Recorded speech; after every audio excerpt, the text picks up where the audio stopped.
നമുക്ക് നമ്മളെ മക്കൾക്ക് പ്രവാചകന്മാര് വിഭാവനം ചെയ്യുന്ന ആൺ പെൺ കാഴ്ചപ്പാടിനെ കുറിച്ചുള്ള ആദ്യ പാഠം ഏറ്റവും നന്നായി നൽകേണ്ടതുണ്ട്. ശുദ്ധ ഖുർആന് മനോഹരമായിട്ടാണ് അത് അവതരിപ്പിക്കുന്നത്. വല്ലൈലി ഇദാ യഗ്ശ വന്നഹാരി ഇദാ തജല്ല വമാ ഖലഖ ദക്കറ വൽ ഉൻസ ഇന്ന സഅയകും ലശത്ത. ഇമാം ഷഅറാബി ഇതിനെങ്ങനെ വിശദീകരിക്കുന്നത്? എന്തിനാണ്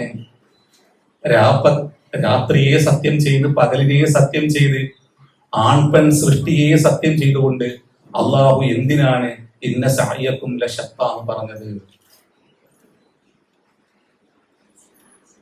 ഇമാം ഷഅറാബി പറയുന്നുണ്ട്, രാത്രിക്ക് പകലിൽ നിന്നും ഇന്ന പ്രത്യേകതകളുണ്ട് എന്ന് നിങ്ങൾക്ക് പറയാൻ പറ്റുമോ?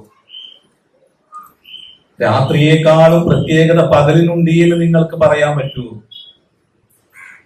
എന്ത് പ്രത്യേകത പറഞ്ഞിട്ടാണ് ഒന്നിനെ മറ്റൊന്നിൽ നിന്നും നിങ്ങൾക്ക് വേർതിരിക്കാൻ കഴിയുക?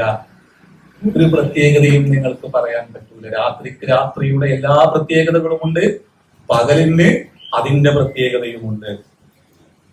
ഒന്നിനെയും മറ്റൊന്നിൽ നിന്ന് വേർതിരിക്കാൻ കഴിയാത്തതുപോലെയാണ് പ്രപഞ്ചനാഥൻ പുരുഷനെയും സ്ത്രീയെയും നിങ്ങൾക്ക് മുമ്പിൽ അവതരിപ്പിക്കുന്നത്. പെണ്ണിന് പുരുഷനേക്കാളും ചില പ്രത്യേകതകളുണ്ട്, അല്ലെങ്കിൽ പുരുഷന് സ്ത്രീയെക്കാളും ചില പ്രത്യേകതകളുണ്ട് എന്ന് നിങ്ങൾക്ക് പറയാൻ സാധ്യമല്ല. ഏതുപോലെ രാവിന് രാത്രിയേക്കാളും രാത്രിയേക്കാളും കൂടുതൽ പ്രത്യേകതകൾ ഇല്ലാത്തതുപോലെ, അല്ലെങ്കിൽ പകലിന് രാത്രിയേക്കാൾ ചില പ്രത്യേകതകൾ ഉണ്ട് എന്ന് പറയാൻ കഴിയാത്തതുപോലെ ആൺപെൺ വ്യത്യാസം പ്രത്യേകതകൾ പറഞ്ഞുകൊണ്ട് നിങ്ങൾക്ക് അവതരിപ്പിക്കാൻ കഴിയില്ല. അത് രണ്ടും പൂരകമായി നടക്കേണ്ടതാണ് എന്ന് പറയുകയാണ്. എന്നാൽ നിങ്ങളുടെ ജീവിതത്തിന്റെ ഘട്ടങ്ങൾ, നിങ്ങളുടെ ജീവിതത്തിലെ നിങ്ങളുടെ മറ്റു തലങ്ങൾ വ്യത്യസ്തമാണ് എന്നതിനപ്പുറം യാതൊരു പ്രത്യേകതയും നിങ്ങൾക്കിടയിലില്ല.